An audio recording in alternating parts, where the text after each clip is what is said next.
ام ددم کی خسالوگرا براستی برخدانا کوبانه ایریشین لسر کوبانه The جیان دکه resistance of Kobani, مکارم the بیشن روزه attacks کی on جبر خو Kobani that we برخدان براستی lived. برخدانی کی نه روزه کی نه This دروجابو resistance was یعنی not ایرو 1 دسر day, 2 days برخدانا long.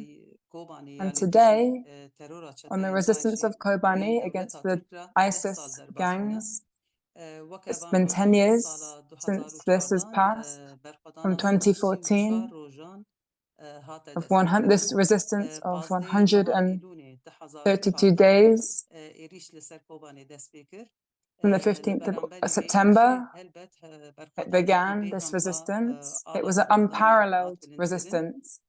The flag of دوی دمه resistance دجی was raised high. And at استقبل this time, زوسا I want just to انتخاب shortly بیجن say, لسر I want to shortly just say some برخدانه things دوی دمه concerning ده this resistance. At this time, پنج ماه جوتمه on the 5th of شربانا October, YPG آری the میرکان YPG لسر fighter بیری Arin مشتنور چالاکیه کی Mirkan on the پداوی Meshchanur Hill پیکانی made a self-sacrifice و action. انجام وی چالاکیه As a پداوی result براستی of her ترسکی و self-sacrifice خوفکی خسته action, دل داعشه truly او a real fear was put into چالاکیه وی ISIS. لهمو آلین Her جهانی دنگ action بدا و like بو made a دواندورا voice, a کمزیه sound around the ده whole انجام world and وی had a big برخدانا impact. 134 روزان As a result of تایبت this دوانا 134 days of 26 چلی دا resistance, سال and 2015 دا particularly on the کوبانه 26th به of دست January شربان 2015, آزادی کرد به دست Kobani, with the hands برخدانا of the گل freedom کوبانه fighters and the هات resistance of سرکرین the people of Kobani, was اف liberated. The city برخدان was به liberated. تایبت And this resistance حیار و in جامعه او particular, دنگی که up to چاوانه today's دا day, به تایبت what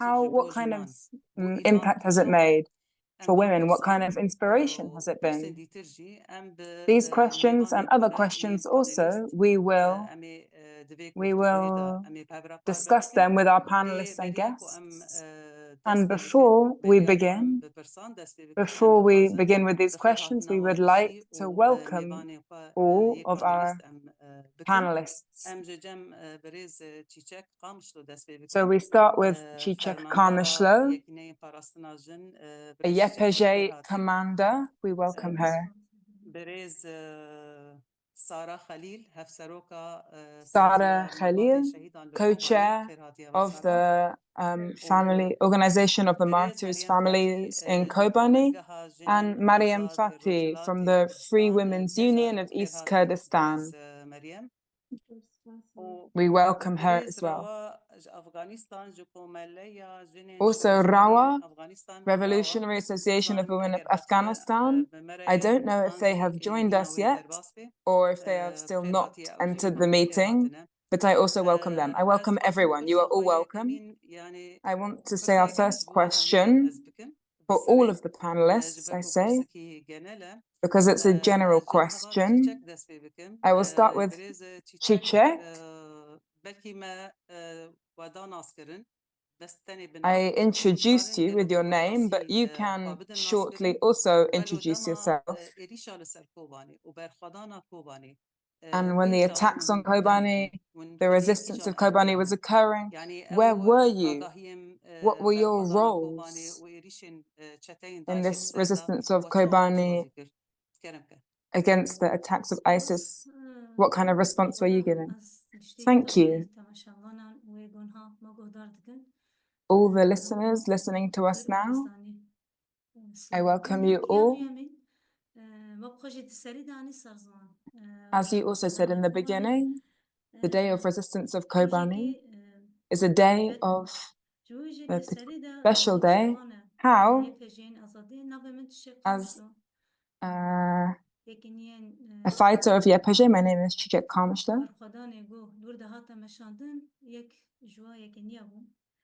and I was in the units in the resistance of Kobani in this period. I was having a role of a commander in the fight of Kobani. We were participating in this resistance.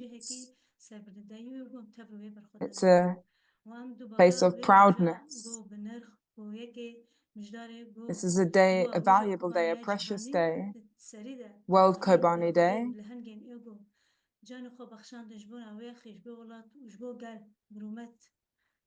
For the people to live in dignity, and all the martyrs that were given for this, and also all the martyrs of the revolution, and all the people who are resisting, who played a role of champions in this resistance, and for all the listeners also in whatever country they are, we celebrate this day, World Kobani Day.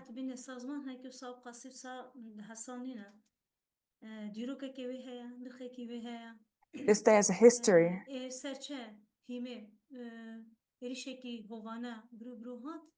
The barbarous attacks that we were facing at this time,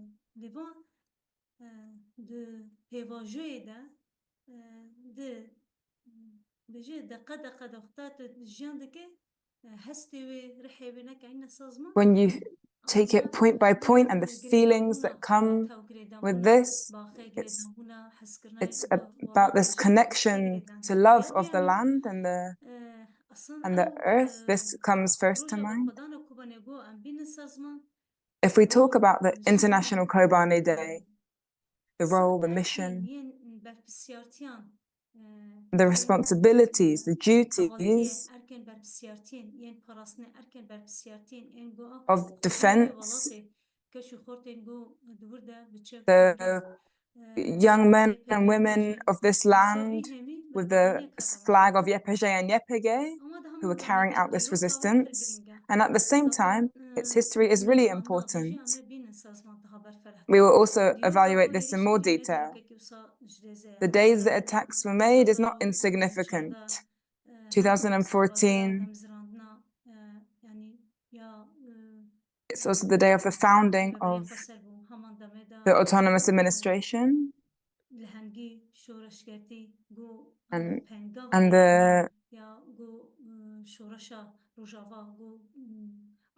it was one of the first steps of the RAWA revolution and the announcement of the autonomy of the autonomous administration in Kobani.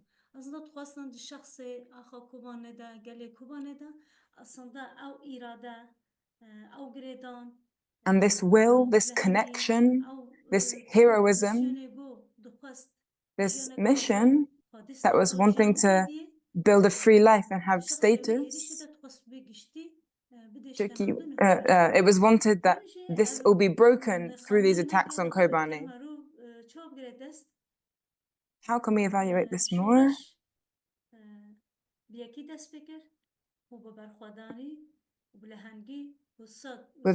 With resistance and heroism of 134 days, this resistance continued without a break.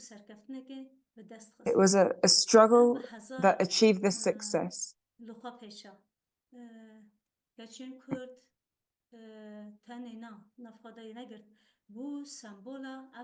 And it wasn't just for the Kurdish people, it became a symbol of resistance for the whole world.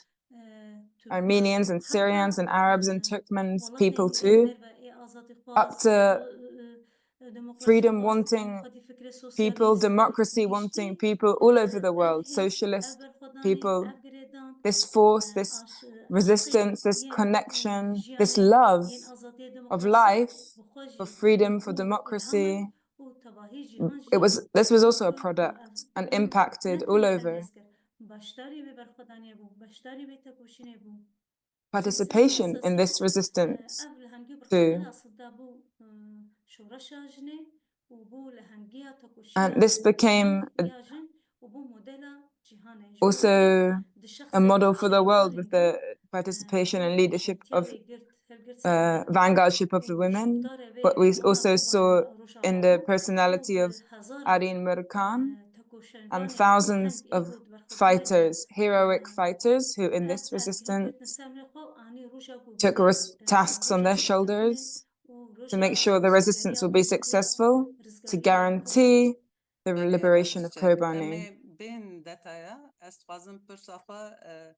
So I want to ask a question to Sara Xelîl and move over to Sara. You are from Kobani yourself, and at this time, at the time of the attacks on Kobani, Where were you? Were you in Kobani, outside? What were your tasks and duties in this resistance? How did you receive this resistance and these attacks that were on Kobani? I again thank you for your time. So at that time, I myself was in Kobani, and my work was I was the responsible for the Congresstar in Kobani Canton. And when the war came, as a mother, I approached the war as a mother, as a worker. As you know, in Kobani, it wasn't just like doing services for the war. In the war of Kobani, we also were having organizational work. The people who were on the border there was a big number of them, and the people themselves, they were suffering a lot, having a lot of difficulties. Maybe you saw the Turkish state was always saying Kobani has fallen or it will fall. But we can say that inside Kobani, the Revolutionary People's War was occurring. In what way? There, in this war, the people who were staying on the border in the Kobani War, maybe like it was really cold, it was winter. We never lived a year this harsh with the cold. Despite this, the people who were living there, particularly for providing services to the fighters, and also politically, it was really good for us. The Turks were saying, there's no one left in Kobani, there's no civilians left, we're just fighting soldiers there. But we, with our people, we proved that we were there in Kobani. The Turkish state did not allow that the people there to live.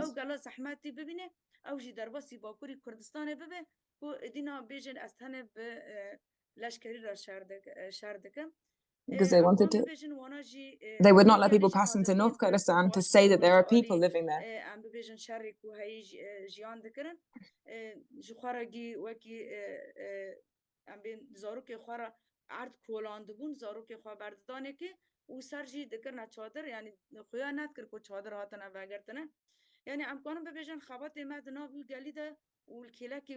Our work within the people who were there, making food, caring for the wounded, washing the clothes of the wounded. Maybe you know these things that we were doing. There were really few resources at this time. The Turkish state was not allowing anything to cross the border. The wounded friends, the fighters, we were washing their clothes. And also we were making food for the wounded people. These were the kinds of roles we were playing in the war. At the same time, we did not stop our organizational work. Within the people who were living there, we were building temporary communes. When we say temporary communes, what does this mean? In the war, there's the need that there be communes, for example, spaces in which there is gathering. So we made these, maybe now we have this communal system, like in every village or neighborhood there's a commune, but at that time they were temporary communes because the people were all from like one village or one side of Kobani, and we made within this a defense committee, a health committee, a reconciliation committee. The reconciliation committee was so that in the time of war, there's also conflicts between families, there's also anger or things like this, and so to protect this borderline also, we had the defense committee, and then we had the reconciliation committee, and the health committee to have the responsibility for trying to get medicines through. So we were doing like service works and also organizational work as Congresstar. We did not stop it. Within the people were also helping us. They were making food. If we were having problems, they also helped us. They helped a lot. So these were our duties in this time. Okay, thank you very much. And Maryam Fathi from KJAR, I want to ask the same question to you. Maybe we were not all in Kobani at that time, but at this time of attack, of resistance, where were you? يعني What kind of work دماغ were you doing دنجي أو عن آگاهين إيريشين بسر when you had كوباني دا information about the attacks برخدانا on وهات Kobani كردن and the واجهين resistance that was being made? When you heard this, what did you do? Greetings to all those who are here and those who will hear our voice after. So firstly, I celebrate the anniversary of the Kobani resistance, also to the families of the martyrs, and I bow in front of all the martyrs of Kobani and all the people who played a role in the resistance of defending the whole world against ISIS in Kobani, particularly the women and the Kurdish people, who sacrificed their bodies, who street by street, as Çiçek said, were making a big resistance.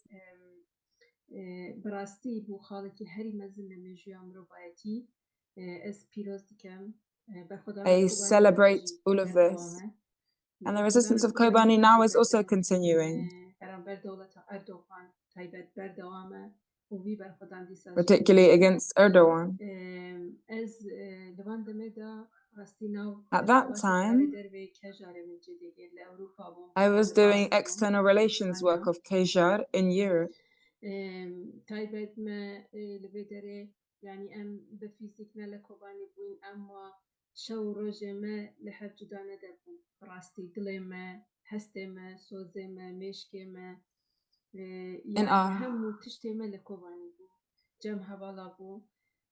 our hearts, our feelings were all in Kobani at this time with the friends there. So I was doing external relations work in Spain and Europe, from the parliament there to collectives in cities and villages. From villages to big cities, we were trying to reach municipalities to parliamentarians.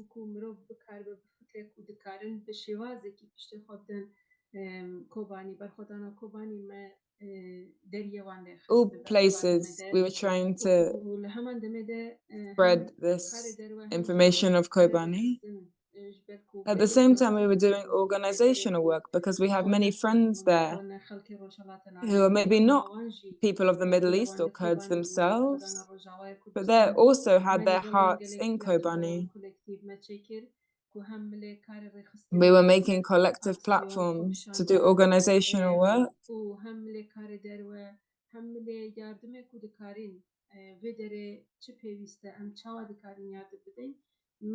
trying to see what was needed and how we could respond to this. We were focused on this.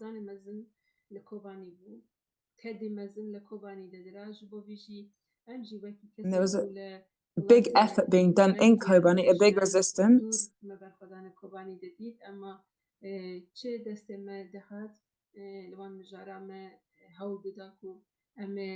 So we were trying to do whatever we could, also with the spirit of the resistance of Kobani and the women who were there, how we could also defend it.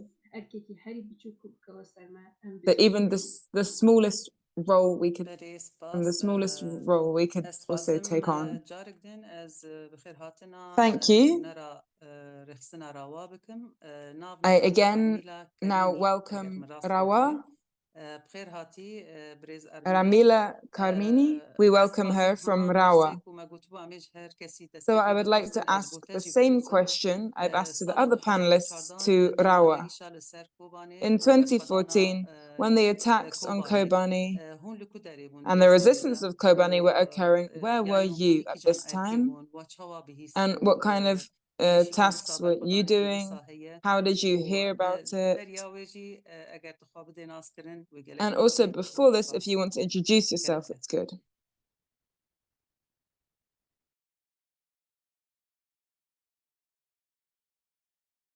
Hello, everyone. I'm very happy because in this anniversary of Kobani, I'm with you.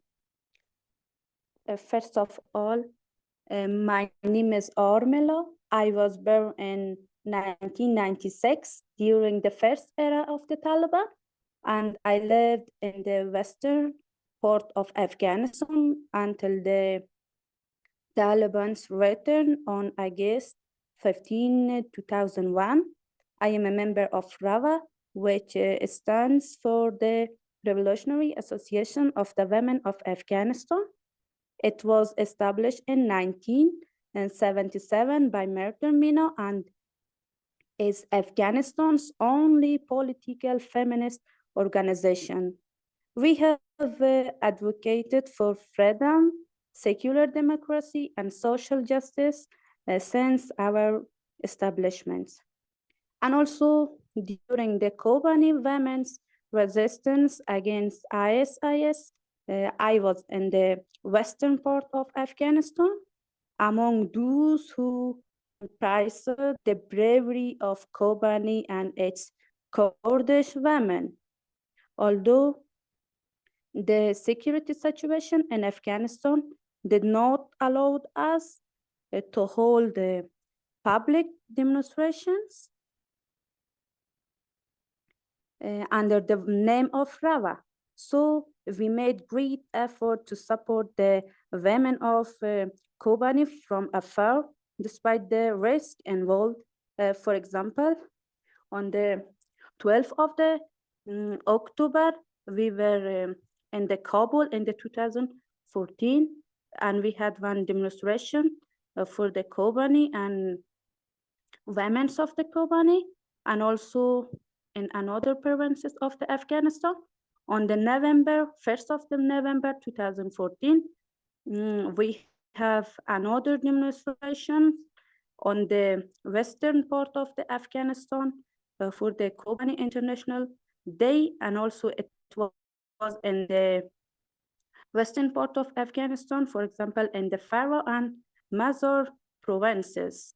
And also, I want to add another part about the Kobani. So in here, we can tell that the secret of Kobani's legendary endurance lies in the awareness and participation of its women in the armed struggle against ISIS.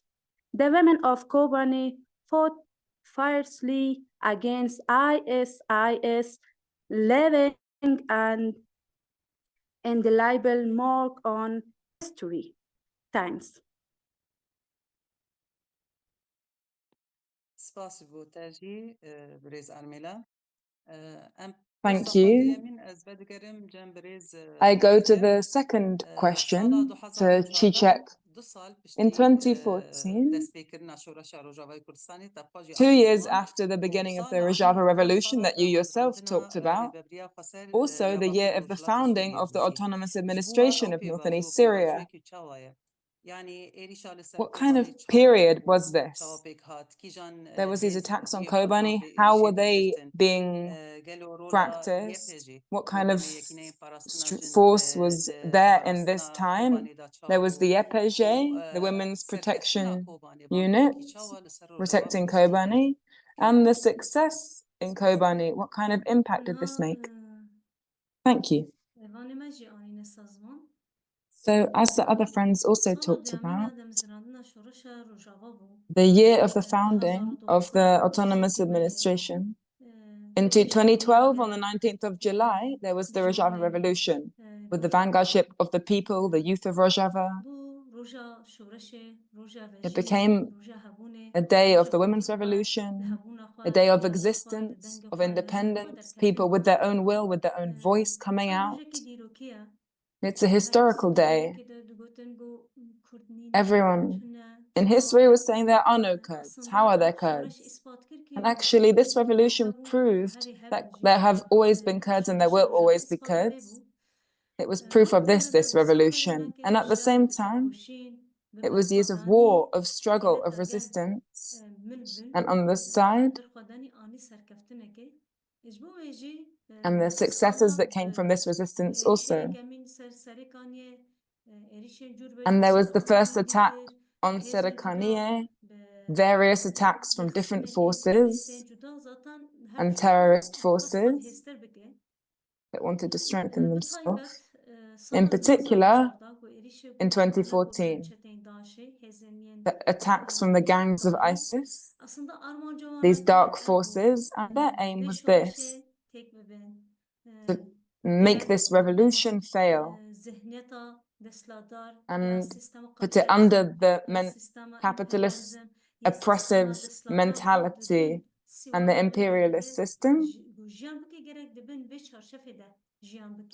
So we look at it in this framework. They were not accepting life, and particularly that fact that women and people were the vanguards of our revolution.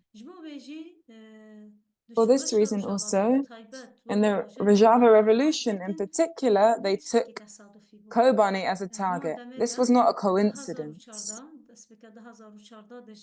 And at the beginning of 2014, actually, the autonomous administration was announced. It was the autonomy of the people governing themselves.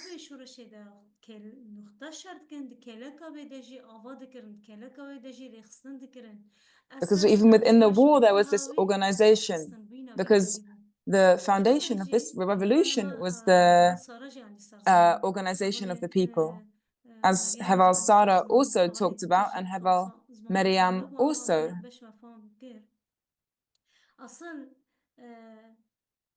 انسانی که گود دلوان آخا خوا دلوان ناسنامه خوا و دلوان هبون خوا به جب غرابنا که ده هر تشتی بکه جبو و جزانی بو someone with their own existence and will can do many things. And for us, this revolution became a people's revolution, to be a people's revolution and a model for the world.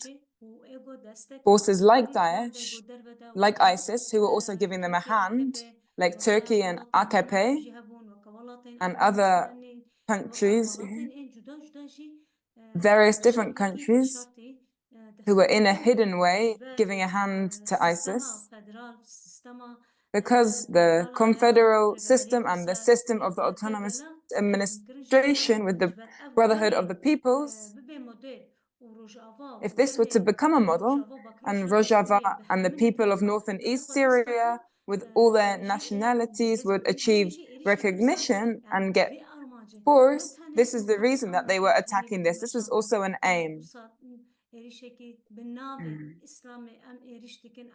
It wasn't just an attack in the name of Islam to wipe out the unbelievers. No, it was more than this. It wasn't just to make a genocide and make displacement and refugees. It was also about targeting the people's revolution, to eliminate the people who had their own will, particularly after the founding of the autonomous administration.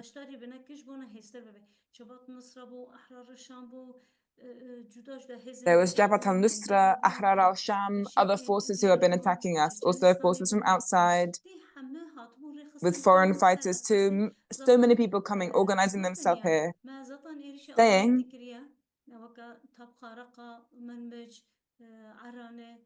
in Tabqa and Raqqa until Hasla had already been occupied, and they were saying, oh, it's easy that we take Kobani too.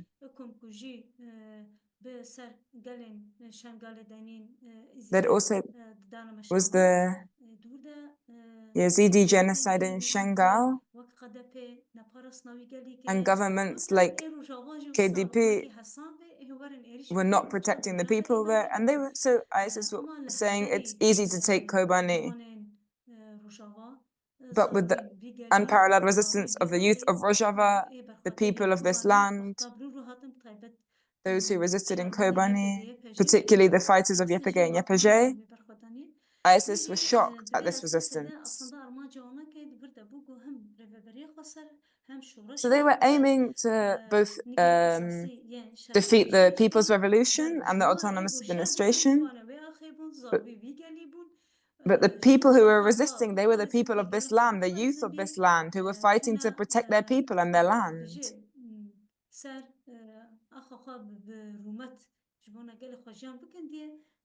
In order to be able to live on their land with dignity, with their people. سرمایه گرمایه زور و زحمتی هیا They were not thinking of the difficulties of the cold, of the threat of the immorality of the gangs of ISIS. They were standing up against all this. They were having a connection, a will, a big aim.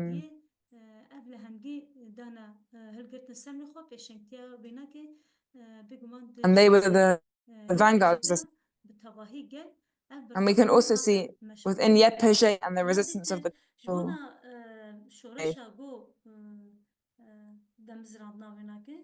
aslında ev nokta haya erişe bina ki ev bu heza bu tarih vaki daşe bu txast tuna bike And dark force Daesh ISIS who wanted to eliminate this revolution, to wipe it out. Now we have YPG and YPG under the umbrella of the Syrian Democratic Forces, but they were never relying on forces outside. They were never relying on the dominant powers. Their basis was always on the people of this land, and the will of these people. And through this, they got success. This is why the resistance of Kobani became inspiration. This is why it's historical. This is why it became an inspiration for the whole world and became a will of resistance for the whole world. As I said in the beginning, in October, this heroic resistance of Heval Arin Mirkan on Meshtanor Hill was saying, I will never ever let my sacred land and people fall to the hands of these occupiers. And she gave her body for this.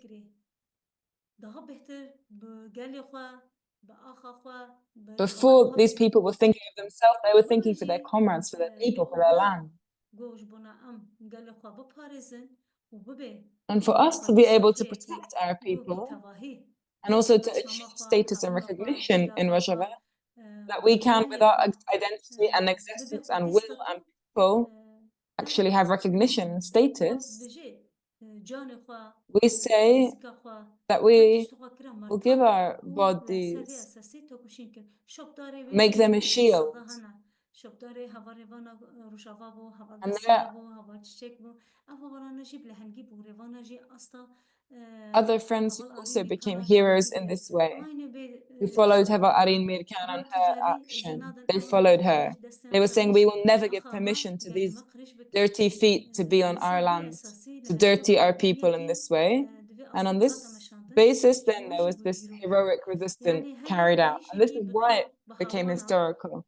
If there's such barbarous attacks that are occurring, attacks that are completely inhumane, that are completely outside any kind of morals of war, that are being practiced, standing up to this with existence, just with weapons in one's own hands.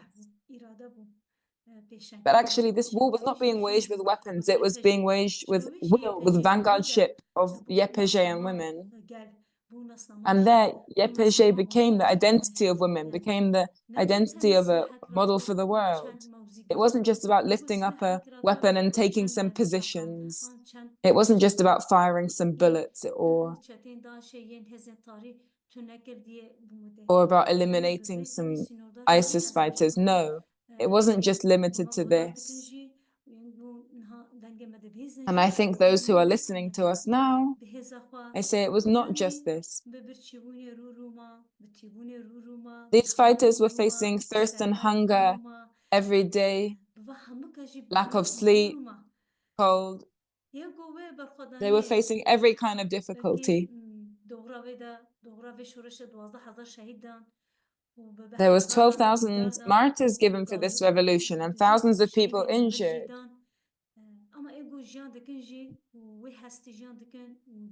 But those who experienced this, who experienced these feelings, who heard of this and heard of this resistance, who are listening,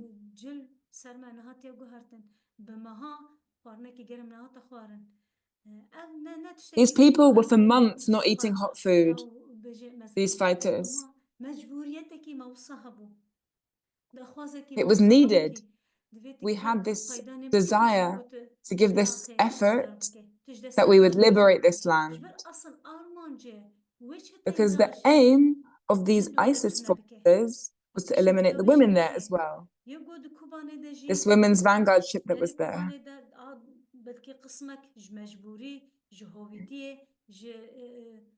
And from this barbarism and the bombs that were coming,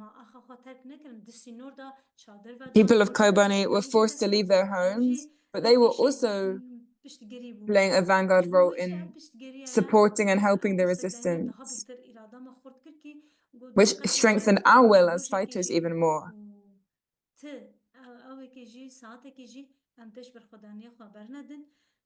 And allowed that we did not give up our resistance. The injured friends we passed on to them, these families, and they never gave concessions. They never stepped back. They never stopped resisting, even as hundreds of friends were falling around us. Maybe my evaluation sounds a bit like a story, like a fable, an epic. We were one group in the war. Every street, we were liberating it, street by street. And at the end of every street, the friends around you would be martyred or would be injured. You had to save them. And at the same time, you were still having to fight. And at the same time, you were facing these attacks, this cold, these psychological attacks. And you were thinking how to overcome these attacks, how to take this line, this position. This requires a big force, a big strength. And we were also on the third line, the line of the people, the line of the paradigm of the autonomous administration, Abdullah Öcalan, and the thought of Abdullah Öcalan and the freedom-wanting people. The 134 days resistance of Kobani. از باورم 134 ولاجی دلیوی یوار روزانه لیدخست افجی دستک بو افجی معنویتک بشبونه ما مورالک بو جبو بیشی برخودانی دوی چرچوه دبو وقت ما گوتی اصلا آرمان So the resistance was in this kind of framework, and as I say, this revolution and the autonomous administration, the aim of the attacks was to completely eliminate these because there was a danger scene in this third line we were taking, the third line of the autonomous administration. The forces of برسك هي دوردا يعني قالوا او تشتين دايشي دما جند ديتن يعني اخافتن هات كرن كو وصا تشوقي دادمان قالوا او يا يعني جانا از دفكر مش بركو او بقى هرتم وصا جن وكا هبوني كي لواز دبينن زانن جنيه ماليه يه كارا يه خباط يه تشتين ديتره قالوا جبروي وصا شوق در باس كرن انجي جاجانا نظام تقاس راسياوي هي دقوتن نتخواستن بدست جنيه بين كشتن يعني منشاود بينن بي يعني فرمي نكن جو ما جيان كري اصلا از بجيف شنبر بينم سرزمان روجانا وقتا ما شاردكر برخواد دا when we were fighting, when we were resisting, in the beginning, 15th of September 2014, when the war began,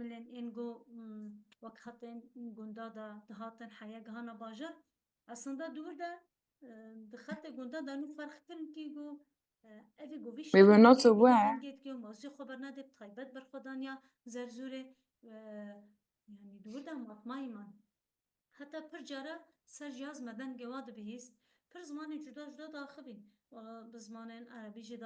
we were hearing so many different languages from the ISIS fighters. So many different languages from all over the world they were talking. We were shocked. on the radios, listening to their radio.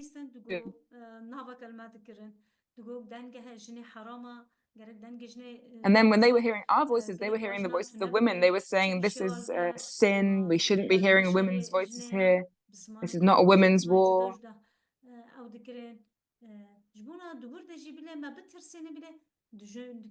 And they were afraid of this.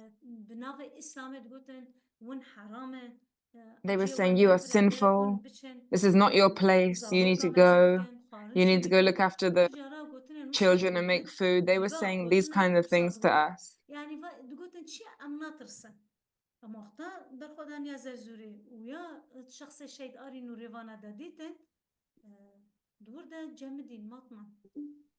And so they were completely shocked.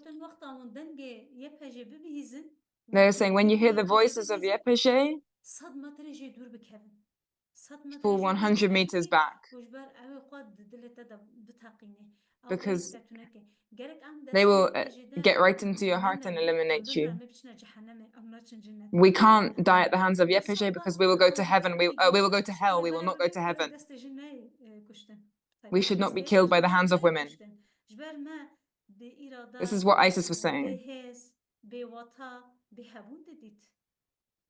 Because they were seeing us with no meaning, with no existence as women. They wanted to again impose the black shawl over women, to put women underground, under the black covering, with women's existence, identity, color, both physically and metaphysically, to eliminate women. And so when the YPG were fighting and resisting, this was making a big impact.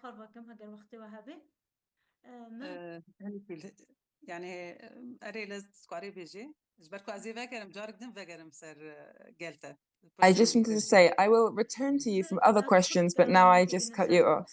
Okay, I will just shortly say them.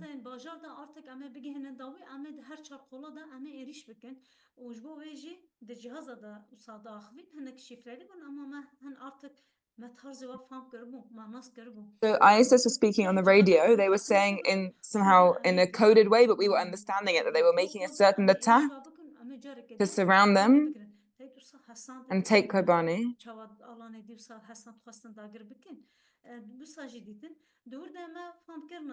And we understood both the responsibility, to not forget this responsibility that was on us. There was maybe 25 of the ISIS gang members coming, and it was all YPG positions here. And there was the heroism of resistance here was huge. We never gave up our positions. There were injured and martyrs here. There was explosions, attacks from ISIS in a barbaric way. They were fighting for hours, but they could not take one position from us.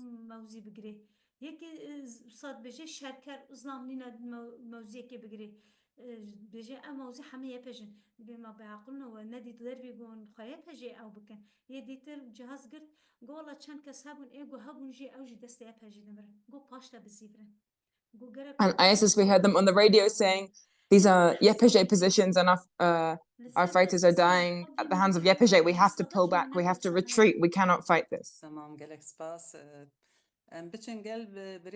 Thank you. Now we go to Sara.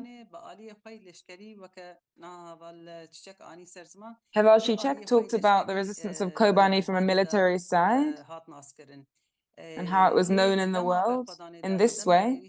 But at the time of these attacks, there was also residents of the city who had been displaced,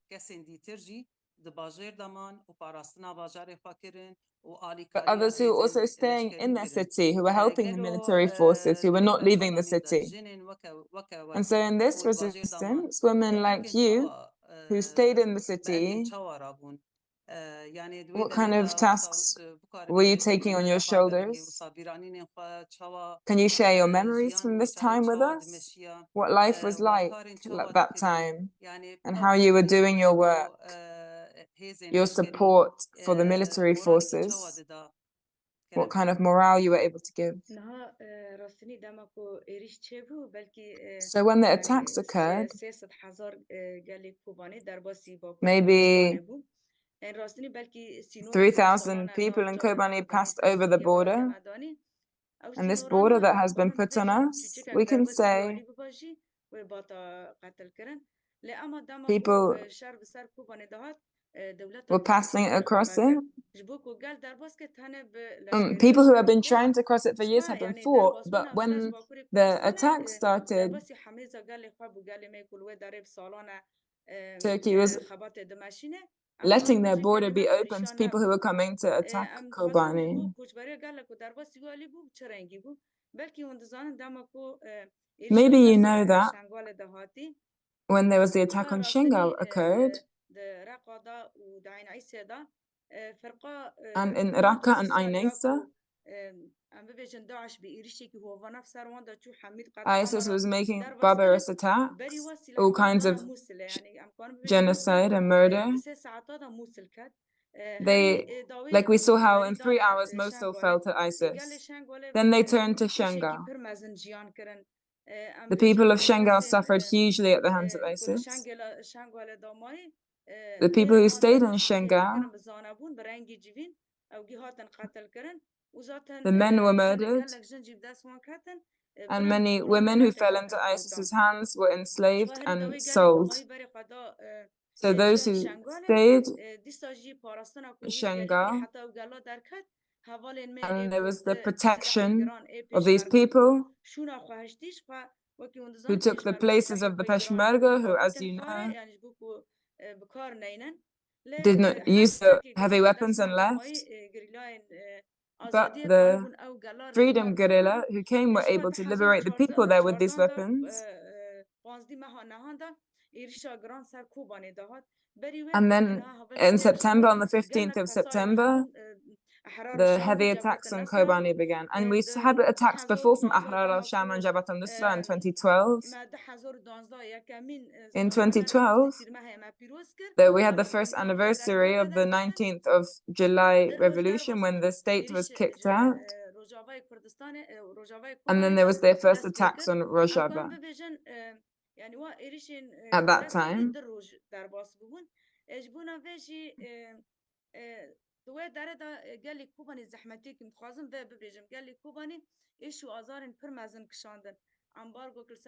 I want to say that the people of Kobani were suffering a lot because there was a siege around them. There was no electricity, there was very little food. It was like we'd returned to the Neolithic life. Everything was being made over a fire, washing clothes with the hands. But because the people were living a revolution, it was the first time they were in a revolution. And we had built some achievements. We built some of our organizations. We made social service institutions, civil institutions, like with the Women's House. The people were content with this. So when war came to Kobani, on the 15th of September,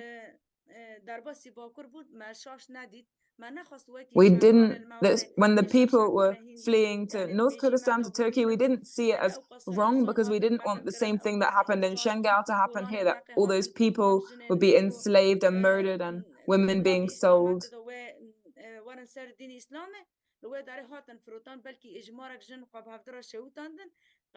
And the burning of women, or people being forced to change their religion into Islam, to convert to Islam.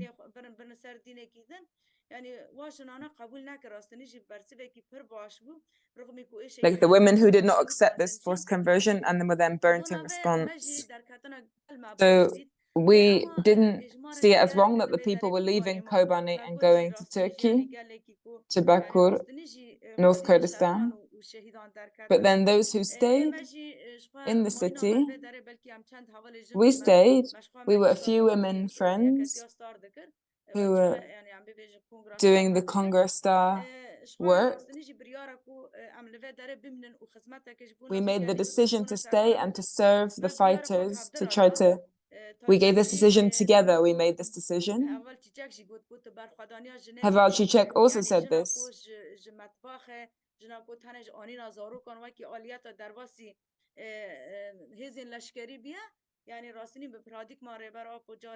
With the paradigm of Rebbe Appa, this is the first time that women, that Kurdish women have been fighting in this way, had gone from just being in the kitchen and being making responsibility for children to fighting in a war.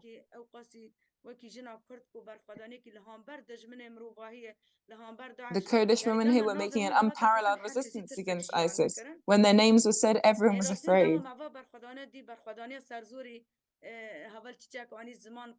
Like Heval Çiçek talked about.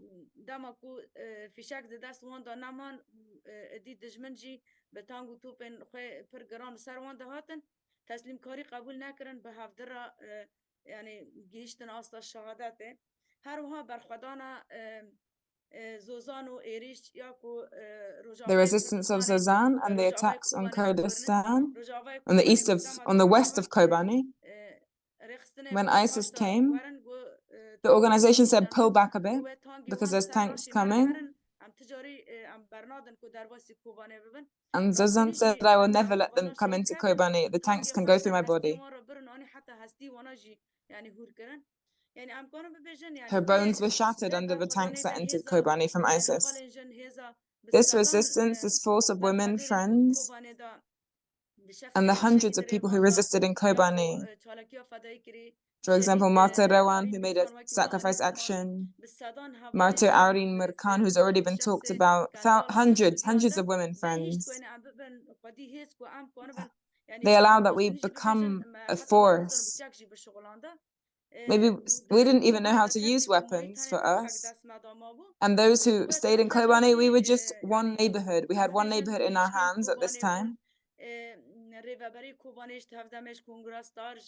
And those who stayed in Kobani, those who were, there was a house for the wounded we made there. There was a big fear. We didn't know if the neighborhood would fall, or we were not afraid of death.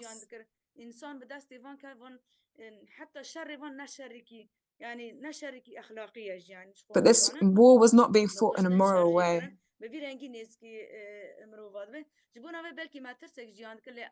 So we were afraid of this, of falling into the hands of ISIS. But the resistance being given by these friends gave us strength. And we organized the people who were on the border, who had taken a place on the border and who were politically working for us, who were becoming a shield, who were saying that every day there are the people of Kobani here, the children, the kids who were going into the media every day to talk, to get our voice out to the world, to get the truth and the reality of us out to the world. The mothers who were staying there, everyone who was taking part in this war in the whole world.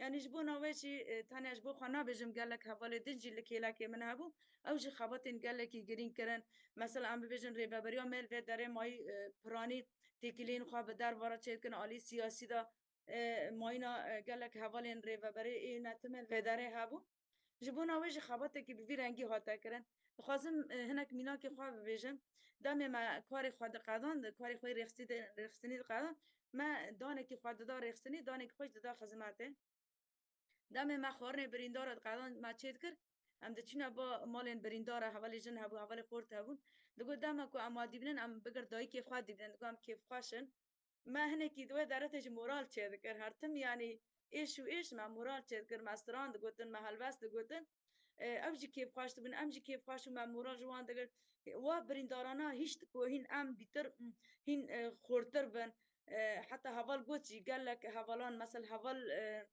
هول هبون بريندار بول قالك هول بريندار جدبون صبر نذكر بريني خواهنه کی کومی سر هبن کو جاره کدن بری خواب جبهن شردن شخوا مینا که کده بدم خواستم از حرتم ببیجم بلکی دوی داره ده پشتی کو من دنگی وی حوالی بیست من جاره کدن 1000 جاری مسوز خدا کو از حتانی دخوا داویل بر خواب دمه حوالی کش باکر بو بریندار بو تقینا مکتب آرش هاتو بو چه کرن تقینه کی پر مزن بو براستنی جی کوبانی هجان ده تقینه دا پر اشیابو دیوار سر ده هاتو بخواره جاوه خواه تجه توز و تینته ببو هوالی خویل کلا که بجاوه خواه ندیدید جه هوالی خواه را دگوت ملی من جیبیه قطبیه هوال دگوت نا تشتاک نبیه دگوت ما هوال نا دفج گی برده دفج من برده و موزی خواه برده لی بر ندا چند هوالی شهید هبون یعنی رغمی و نزانه لاشه خوشی چپی هاتی و جاوه خوشی و نابن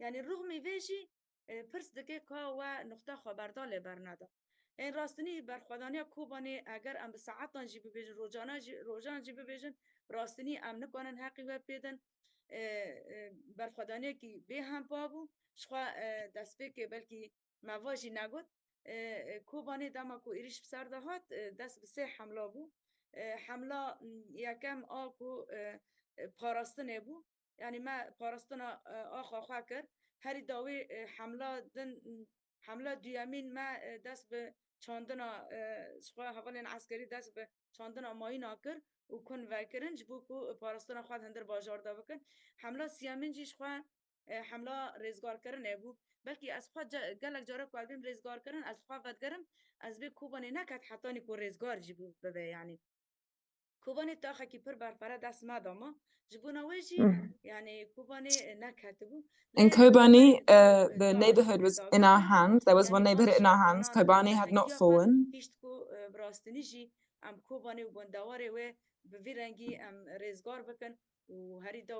And through the resistance of the friends, we were able to liberate the rest of Kobani. And after this, the Syrian Democratic Forces were built and to liberate other regions of Kobani. دريز أرميلا جنين أفغانستان وجنين راوا بخوا چاوا ببرخدانا جنانيا لكوباني آگاهدار بون اف برخدان جي باندوري كي چاوا يعني گرنگيه كي چاوا لسر جنين أفغان بگشتي ولسر نقاش و تكوشينا روا باندوري كي چاوا كرگلو.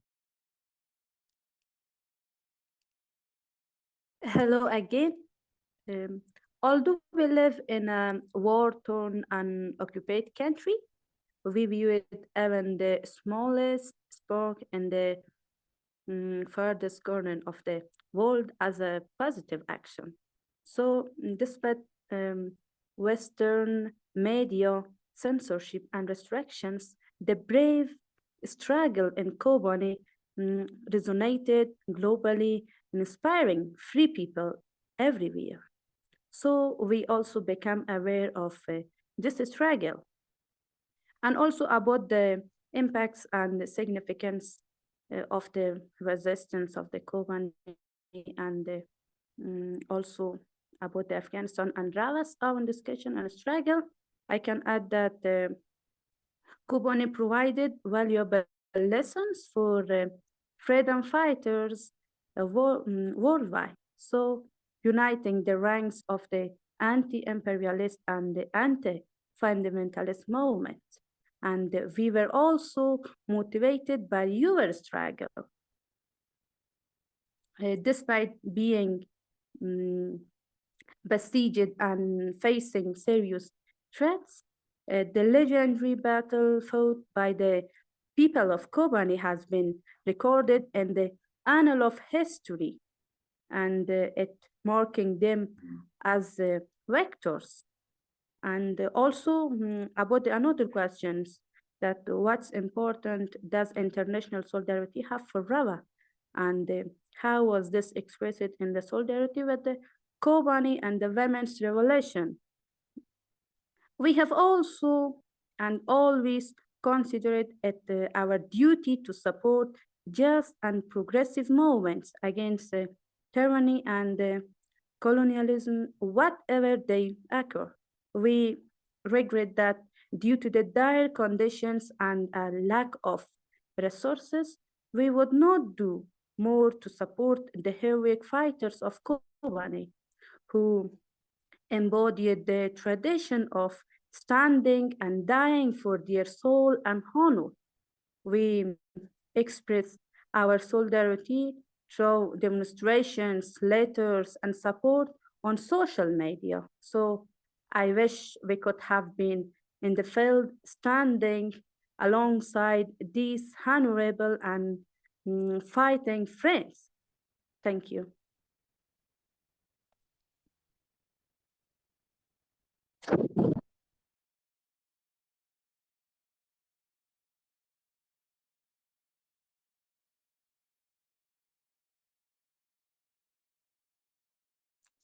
تمام سپاس جبو هوال Thank you. جارك دن بدگرم جم هوالا مريم And I again return to Maryam. هوال أرميلا كريه The same friend I made to Armila, I want to say to you, as a woman of East Kurdistan and Iran, how were you informed?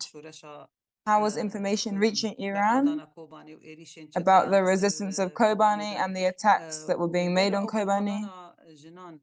And this resistance, this women's resistance and general resistance that was occurring, what kind of importance, what kind of impact did it have for the women of East Kurdistan and Iran? As we all know,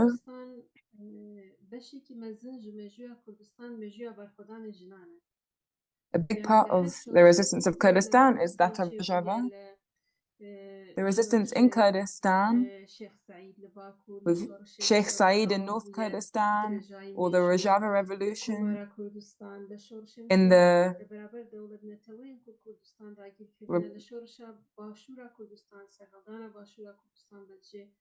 revolutions in South Kurdistan, the role of women, the women's resistance, the sacrificing of Kurdish women has been there. However, this history of resistance has not really been written.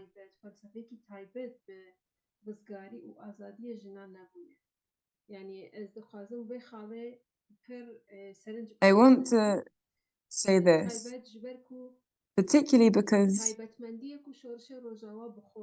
the characteristics of the Rojava Revolution and the resistance of Kobani that occurred with the vanguardship of women in West Kurdistan, in Rojava,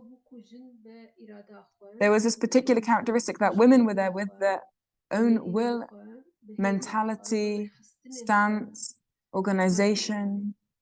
It was done in this way.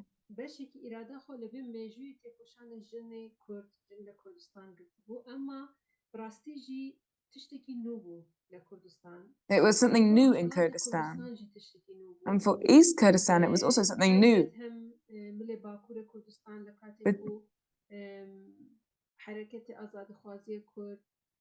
And there had been the Kurdish freedom movement in North Kurdistan that had allowed women to organize themselves also in the free mountains of Kurdistan, fighting against the fascism of the Turkish state. And then after we had the Rojava Revolution, which became an alternative for the people and became an example and gave inspiration for women in East Kurdistan. It became this example, particularly with participation of women in the defense, in the self-organization, in the organization of society, and particularly also the importance of the sociology of the society, women organizing themselves in this framework, because with this classical mentality in Kurdistan, and particularly in East Kurdistan, that there have been like Kurdish parties who have been organizing themselves, but with a classical mentality. And there have been hardworking women always in these organizations, but not in a way, but there has not been this autonomous organizations allowing women to be working with their own identity and will in all different fields. Or it was in a really small way, that in a way that couldn't continue itself. This is what But women in East Kurdistan, when they were seeing the resistance of women against the barbarism of Daesh, of ISIS, and they were seeing also how a new revolution was being made in Kurdistan through this, they were seeing how the women, the people were organizing themselves with the vanguardship of women in Rojava. This was being observed in East Kurdistan in Iran.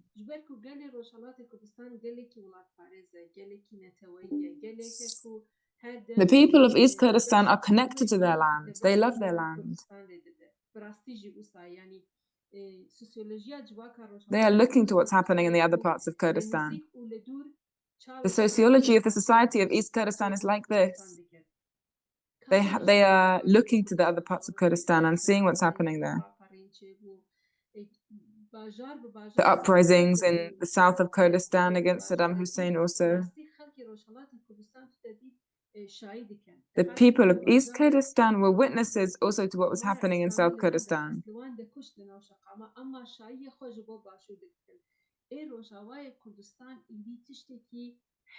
And so, what was happening in Rojava was a massive thing for them.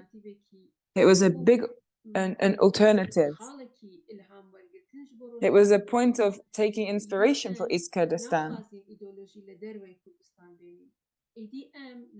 That we saying we don't want our ideology to come from outside Kurdistan or from a religionist and patriarchal perspective. We want, with our own mentality and philosophy, to all self-organize our people, to have autonomous women's organization.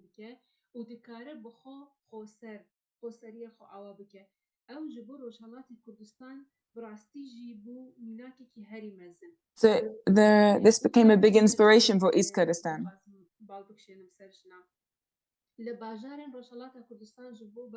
In the cities of East Kurdistan,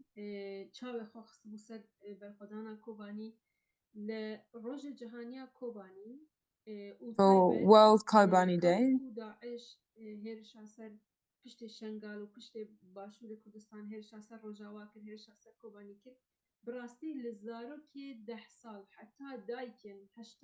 children of 10 years old up to mothers were celebrating it.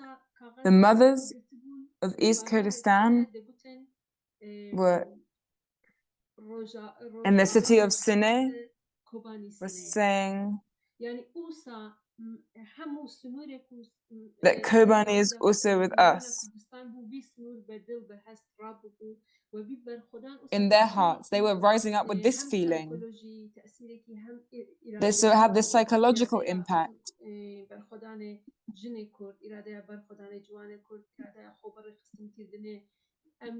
of the will of Kurdish women resisting. Like we were seeing in East Kurdistan, that people were seeing how the mothers of Rojava were making food for the fighters. Because with today's technology, you can also spread all these kinds of things.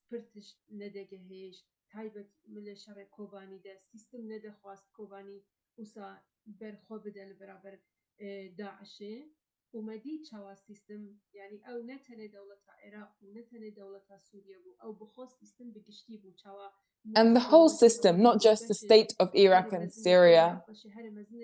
We were seeing how so much of Iraq and Syria was falling to ISIS. Because the system wanted that to break this resistance of the people. And it wasn't just the state of Iraq and Syria that was letting this happen, but the resistance of Kobani and the autonomy of Rojava was able to stand up to this. And the people of East Kurdistan were seeing that.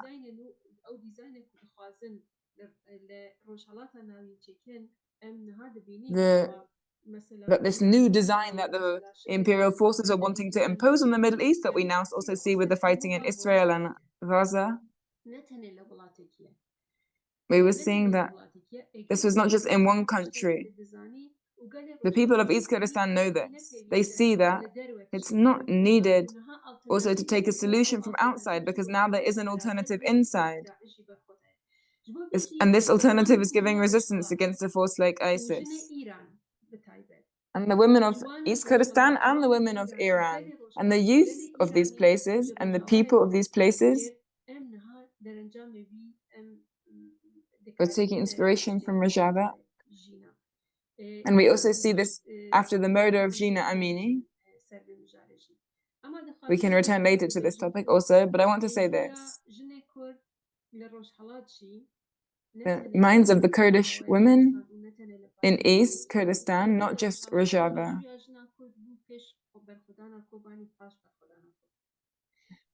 was turning towards this resistance in Kobani. It made a change in the will of Kurdish women. And not just the Kurdish women, also women in Iran in general. For now, we see also in Balochistan, in Pakistan,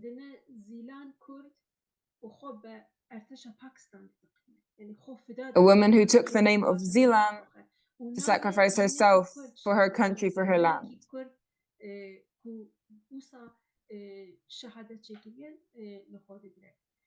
She took the name of a Kurdish woman who sacrificed herself for her land, a Kurdish fighter. So I want to say that the resistance of Rojava didn't just have an impact on East Kurdistan, but further abroad, also women in the whole world. The women of Rojava, also I can say an example from Europe. There was newspapers in Europe and the European countries in America and Spain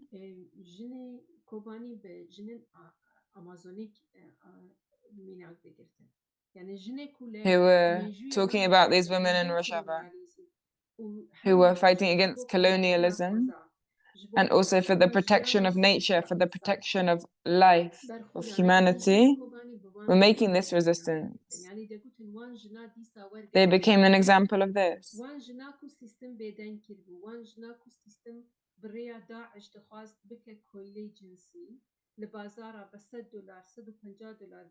Against ISIS, who was wanting to sell women on markets for several hundreds of dollars.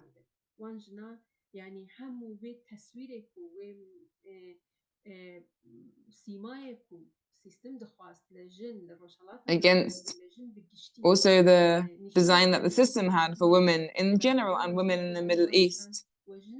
This was broken. And the women of East Kurdistan saw this.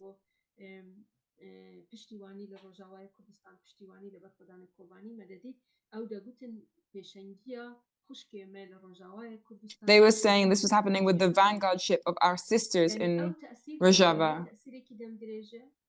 So this was a long-term impact it had on changing minds in East Kurdistan.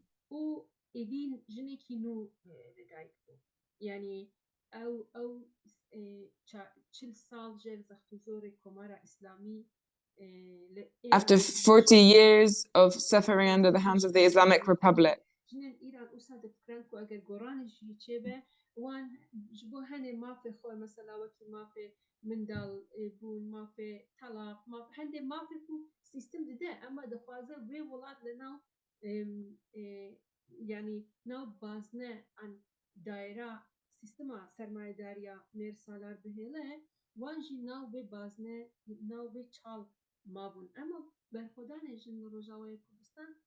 the resistance of the women in Rojava and in Kobani was not just about freeing Kobani. It was about changing mentality in the personalities of women, which and this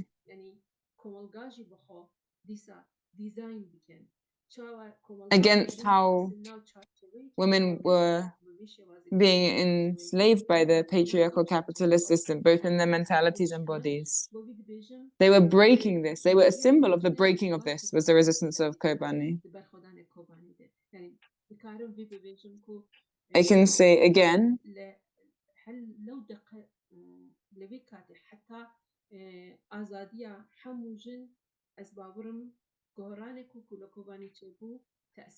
the freedom of all women was that the changes that were being experienced and lived in Kobani were impacting the freedom of all women. And we saw also how Xinjiang al-Razi was spreading over to, for example, India.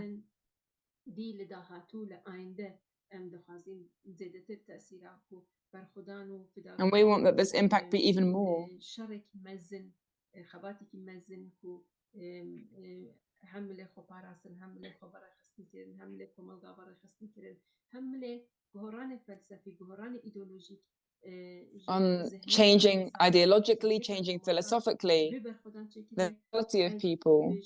This resistance was also impacting in this way. يعني أبي ما ببينه بباشي ببينه هنجي ما وصا هنجي ما ببري وبوش وازي كلايق ببرخدانا ما هنجي أستوي برخدانا كليا أما بي جهران كوچكليا مهر خاله موجودة. And this resistance is still continuing. And particularly we see this in the personality of women in East Kurdistan. So now I want to ask Çiçek. It was talked about how women in East Kurdistan and Iran were taking big inspiration from the revolution of Rojava and the resistance in Kobani. However, it was not just women in East Kurdistan and Iran, also many other regions of the world, democratic forces, women, they were taking inspiration from this resistance in Kobani. And in many places, people were taking to the streets, women were taking to the streets, they were making solidarity committees. What was the impact of this international support for the impact of Kobani?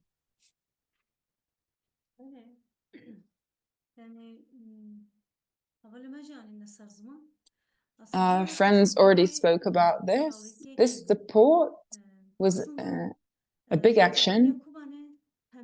The resistance of Kobani also was speaking to all people who were desirous of democracy, people who had socialist thinking. It was touching all these people, this resistance. It became like a force for them. It was also like a way for them, a road for them, a path for them. It provided courage. And so the solidarity with this kind of will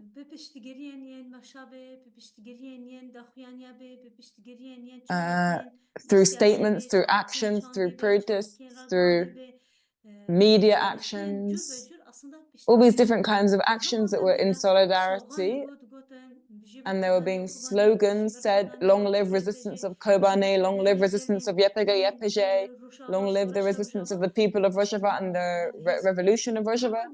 This was the son of solidarity. And it wasn't just political solidarity as well. There was also military solidarity.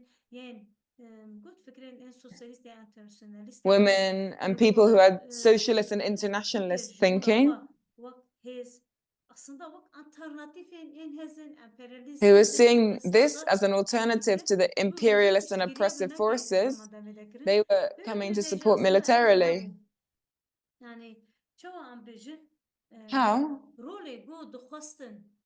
The role that they wanted the society to play in a revolution.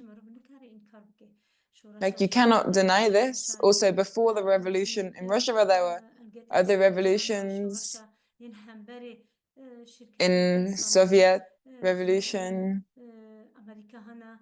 women in America. There have been fighting women, struggling women who were fighting to defend their land. In many places there have been revolutions, but the role and the mission that was being given of women to fight and to resist in this way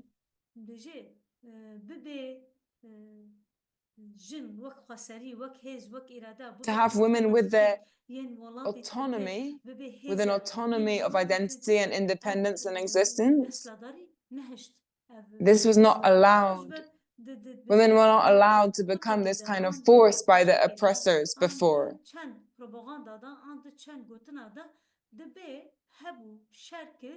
Maybe the women's issues are always put to after the revolution. So women's organizing was never allowed to become big. But in the Rojava Revolution, this way of looking and this approach was broken because women had their own force. And this solidarity, as I was saying, was not just political or even military, but also it was people's support. The people in Russia who were staying for 134 days of resistance. At the same time, political actions in the media, or those who had socialist thinking and who were supporting us, who were talking about these people, this resistance, how it's going. People who were shocked at this resistance as well. How was it happening? There was also the support of the coalition. When they saw that the world, with this heroic resistance, was taking an active stance, was joining this resistance with desire and with actions. People that were staying in their streets with their flags, with their resistance, when they saw also the photographs of the friends who had fallen martyrs, how this was all becoming a symbol.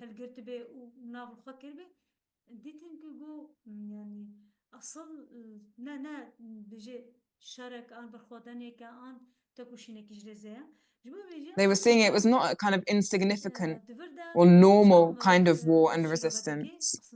How can we explain this? It's not just an explanation, also this is the reality, the truth. The campaign that was begun to give a hand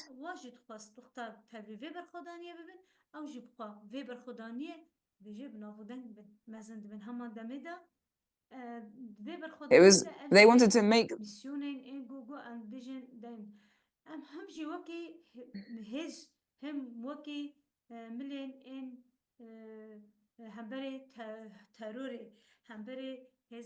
fighting against terror, fighting against those who wanted to suffocate society in the name of Islam that actually has no relation to true Islam, with force, with violence, with murder. They are wanting to, ISIS are wanting to impose this, and when it was seen there was this resistance against this, every person with their weapon, with their will, defending their land with their friends,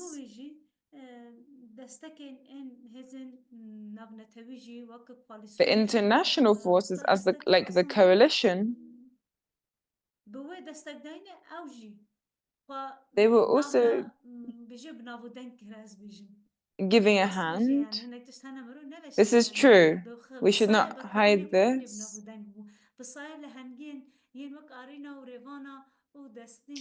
But Kobani became famous through the actions of our friends like Heval Arin. It became famous through this people's resistance. This is how it became famous. We actually made the coalition into this coalition. We made that they allowed to do this. It was thought that no force could stand up to the barbarism of ISIS because they were this danger to humanity. They were this danger to the whole world, not just a danger to the Kurdish women or the Arabic women. ISIS was a danger to all of humanity, and those who were first standing up against this and who were the first time breaking them in Kobani, it was our resistance. And so the coalition forces, they were looking at this. They were seeing that these forces that are choosing the third line, that are choosing the force of the people, their own youth, their own people, they were seeing that outside of this, there was no one else they could support. There was the government of Iraq, there was the Democratic Party of Kurdistan, but They were not able to do anything, even though they were states. They had tanks, they had bombs, they had soldiers, but they were not able to stop these dark forces of ISIS.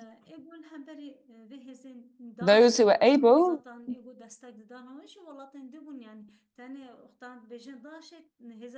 and actually, when we say ISIS is a terrorist force, as a dark force, actually they were not alone. Because ISIS also had all these fighters from outside. There were also, and the Republic of Turkey also was opening its border to ISIS fighters with fighters and logistics passing through. They were also lending a hand in this way.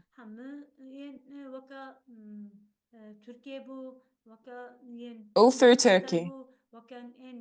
Also Qatar and other countries, other foreign countries, we can say concretely they were giving a hand. This was shared to the general public. This is known.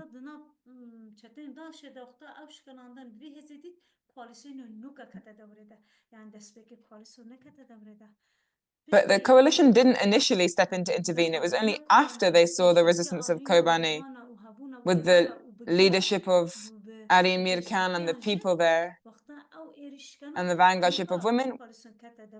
When the coalition saw this, then after they newly intervened. And we took 3 lines: defense, preparation, and attack. We had these 3 different lines we had to do.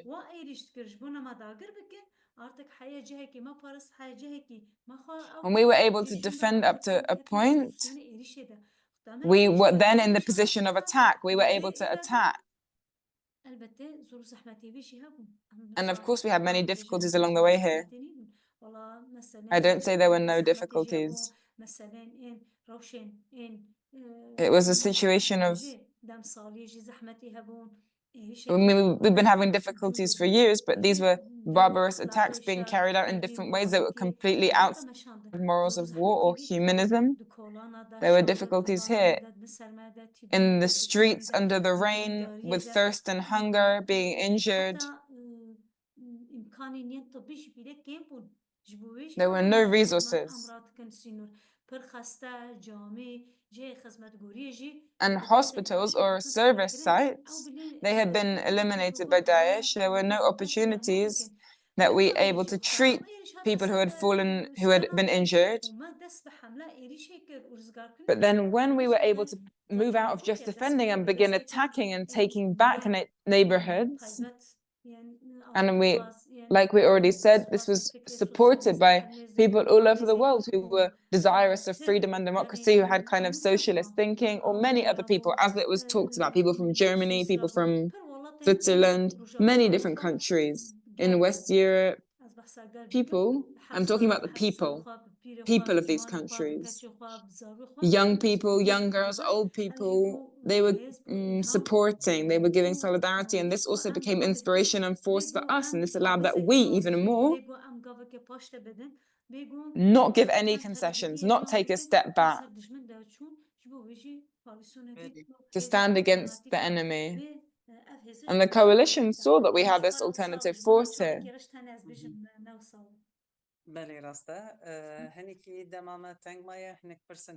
So our time is a bit short, and there's some other questions we want to share with our other panelists. So I want to ask Sara, 10 years after the resistance of Kobani, women, and in Rojava and Kobani, all kinds of people are building organizations, are building their system.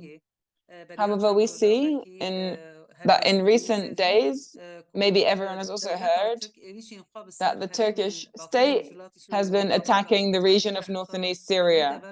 They have been attacking from Kobani, all other regions too. And so for the future, as women, how can we protect the achievements that we've made? Yes, it's true. As you say, the Turkish state, a few days ago, across the whole border region of north and east Syria, targeted sites, and many of our people were injured and fell martyr. and many of our infrastructure was ruined. Because all of the heavy weapons and technology of ISIS was defeated in Kobani. Turkey at this point then wanted to take revenge for what happened in Kobani. After the war of Kobani, and we said there was also this second war, we can say, wanting to again take Kobani, as the people were organizing themselves in Kobani.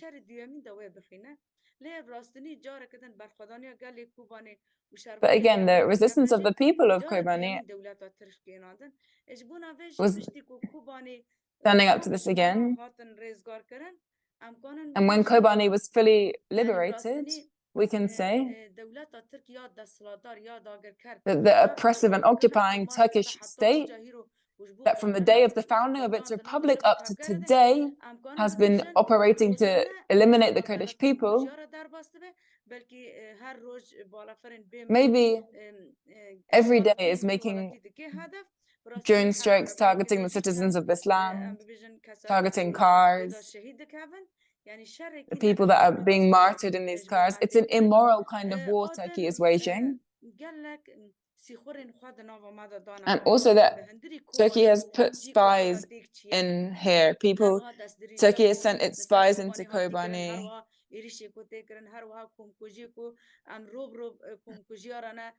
We are facing genocide on a daily basis.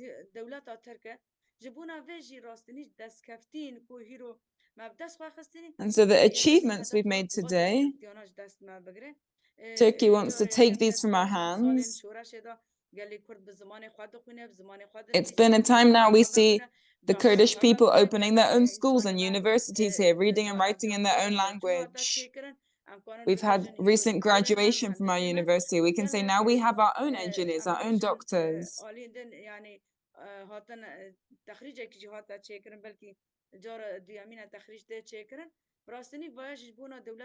We've had our second graduation ceremonies, a second round of graduation ceremony. And so Turkey is trying to constrain the resources here as much as possible and attack this, but we are still making big progression.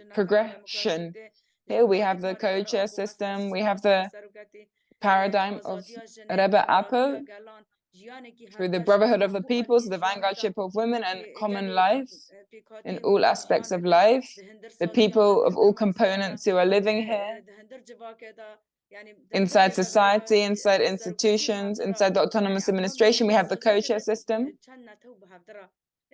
There are several different nationalities and peoples together who are governing. And this is like an eyesore for Turkey. And so Turkish attacks will continue. And as those governing this area, this people, we're prepared. We're prepared for attacks. We are taking preparations and accounting for attacks. And many people were recently arrested by the Syrian Democratic Forces in operation. And we will protect our achievements to the end. And the freedom that RAWA opened the way for us, that we will be able to free ourselves with this. And not just Kurdish women. The paradigm of RAWA is for all women of the world, for their freedom. We want to reach every woman with the slogan of Xinjiang Azadi that has become global. We want that even more. We can strengthen our movement.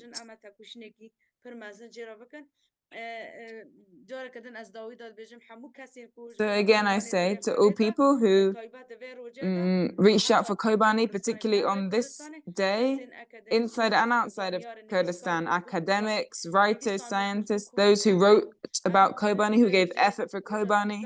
On this day, it's a painful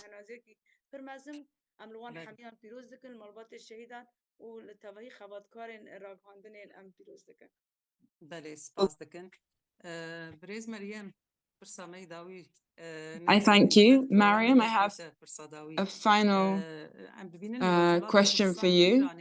We see that in East Kurdistan and Iran, women who, within the Xinjiang Azadi revolution, were active, were outside, were in the works, they are being arrested, they are being tortured, they are being punished by hanging.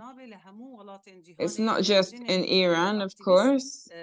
In many countries, activist women are targeted by state regimes. Maybe the place changes, the state changes, but this mentality is the same. It's the same mentality in every place. So, as women of the world struggling against this dominant male system in the world, how can we become one? How can the women become one? So if you can speak shortly also, because we have very little time left.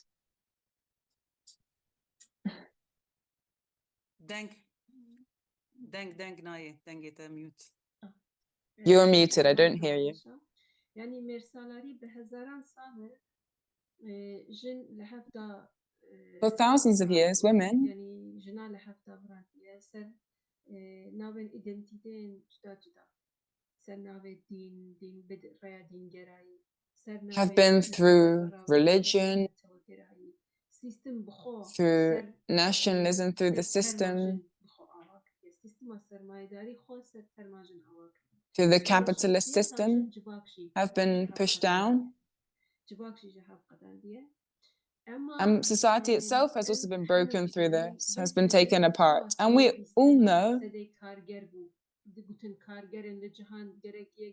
that it was spoken of like the 20th century was like a century of the workers' struggle. But we can see that the 21st century is a century of the struggle and the unity of women.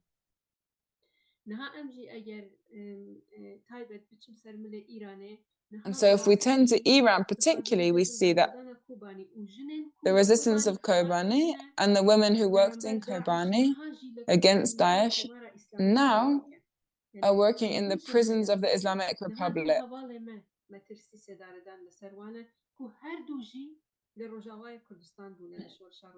We have two friends we know now who were in Kobani, Heval Pashan and Heval Jiwana. They were in Kobani, they were injured in Kobani.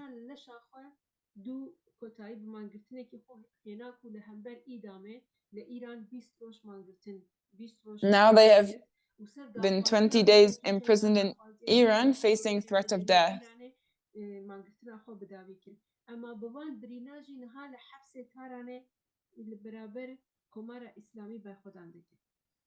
But they are resisting against the Islamic Republic. And women who are free, who are working with their own identity,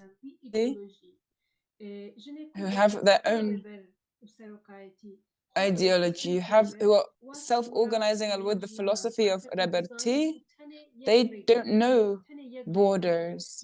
They are not bordering themselves.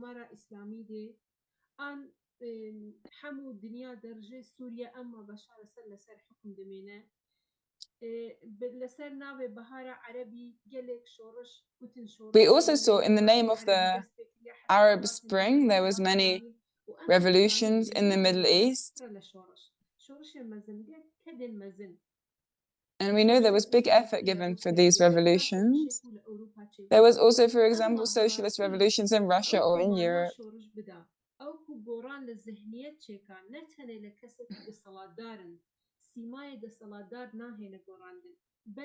But the forces, the oppressive forces, were not allowing that these revolutions really organize themselves, that the women organize themselves on the basis of a thought in these revolutions. The resistance in Kobani was the biggest example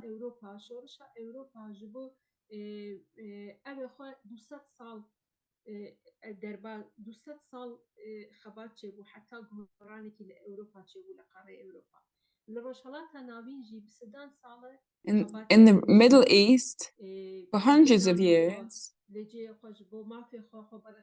people have been organizing on the basis of staying in their own land, of resisting on this basis.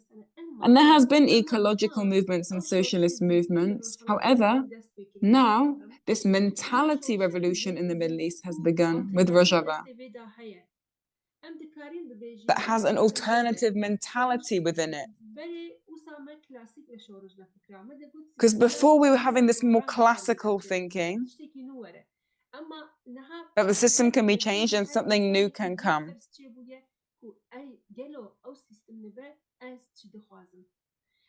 But now we see more the question of what, more questioning of what women are wanting. They're not just wanting the capitalist system mentality. They don't want just to build a new nation state with a parliamentarian system. They're saying we want to make a mentality change. This is a revolution. And the resistance of Kobani was a big roadmap here, example here.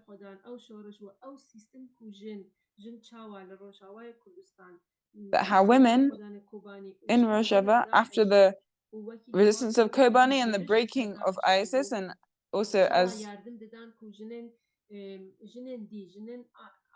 how other women, Syriac women, Arab women, women from different nationalities, on the basis of the system of autonomy of Rojava, they were also organizing themselves. And so now us in East Kurdistan and Iran are informed. Women are now making a kind of unity, giving a hand to one another on this basis.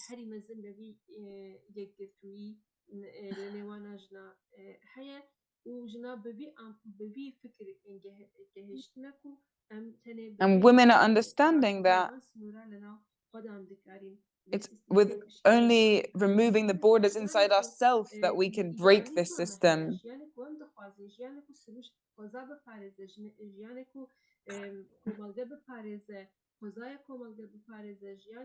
In order to protect nature, to protect life, to protect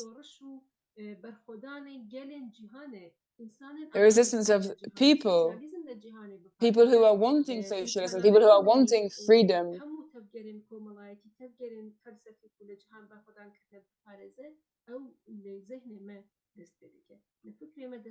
This starts with our own thinking. It starts with our own way of looking. We can reach big aims like we did in Rojava and Kobani. And so again, on the anniversary of Kobani and World Kobani Day, I congratulate it to all friends and to all the martyrs and to all the friends who were in Kobani. I celebrate it. I congratulate this day. And the resistance still continues now against a system that does not want women have their autonomy. It's a long resistance. In Afrin we saw. We are together with giving a hand to one another. We will be successful and our impact will spread to other parts of Kurdistan, to Iran, to the whole Middle East, to get the same outcome that we did in Rojava and other areas. I thank you. I thank you. We have 9 more minutes. I want to make the final question to Armila. Women in Afghanistan, with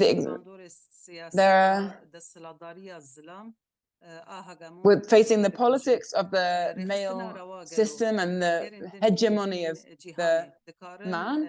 So RAWA and other women's movements in the world, with this history of Kobani and other resistances in the world, what kind of lessons can they take from this? What kind of experiences? And how can we as women who want freedom, how can we together strengthen our ongoing resistance, and how can we defend the successes and achievements of now that we have made and in the future? Hello again. The prominent role of Kurdish women in the armed struggle of Kobani, along with their fighting spirit and courage against the most brutal forces, hatred and perceptions of both religious and non-religious fascists who have long portrayed women as incomplete. So Kurdish women demonstrate once again that women can play a leading role in the liberation movements alongside the men, and also defending the heroic women of Kobani who embody the highest human values. It means that the respecting and committing to the decisive and also equal position of women in society. And also, in addition of these issues, we are deeply pained by what is happening in Gaza. Yet we draw strength and learn from the heroic resilience and resistance of the Palestinian people and fighting forces against the barbarism and fascism of Israel and the West.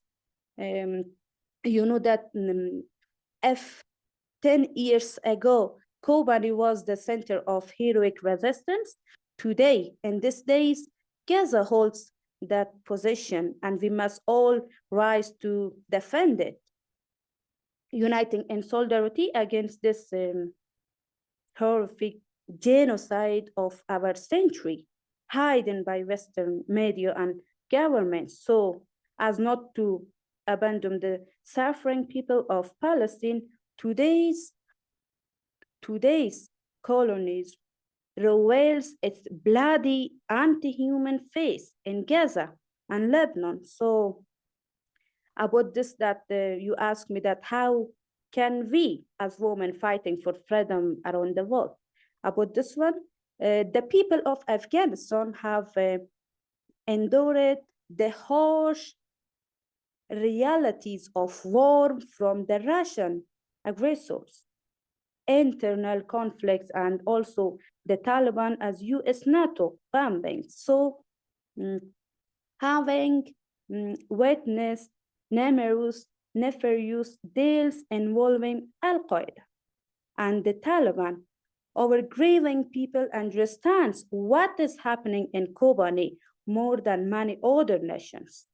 So it means that the peoples of Afghanistan, especially the women who have endured our 40 years of invasions, interventions, and the terrorist nurturing policies of the criminal US governments and NATO, wants to tell our Kurdish friends that the fight against the Taliban, IS, and other Islamic criminal groups is incomplete without a struggle against their creator, financial, and main supporters. It means the US government. So the crimes and genocide perpetrated by Zionists in collisions with the US and the West in Gaza, or the horrifying terror of our time, shaking the conscious use of every human being. And it's clear that duty of all progressive forces, it is the duty of all progressive forces to focus their struggle against the US imperialism and Zionism, and also raising awareness about the deadly threat this monsters alliance poses on humanity, and to fight against it. Although, and here we should mention that we, alongside all oppressed people, declare our rightful support for Kobani and protest against those who, driven by their economic interests and goals. and perpetuate and violations against oppressed people everywhere. You know that we rise together to keep the revolutionary spirit and alive through awareness and mobilization, with each branch symbolizing a path to mass liberations through the solidarity, and also we can strengthen on another. So thank you from all to organize this program, to be our voice, to be the Kobani voice, and to be the voice of the women around the world. Thank you very much.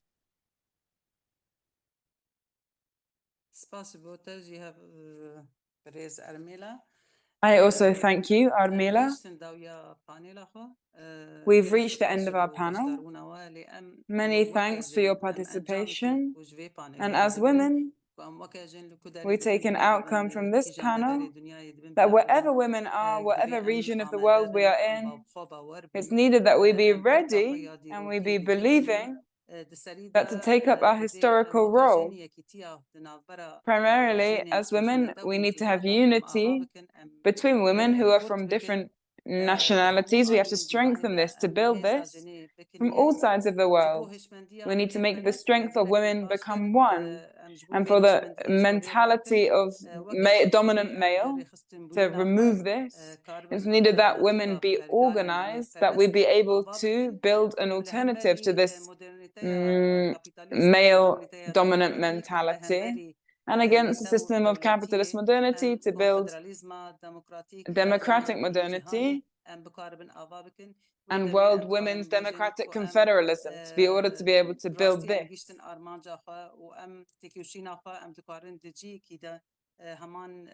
That we can really reach our aims and have our struggle gathered in all places and get an even bigger and even stronger outcome from it, and expand women's struggle in all parts of the world. I thank all our dear panelists, Çiçek, Qamişlo, Sara, Xelîl, Maryam, Fathi, and Armila. I'm very happy with your coming here today, and for all the people who up to this hour joined us, who were listening, and warm thanks to the friends who were doing technical work and translating. And I wish you a good night until we see you on another panel. Dembash.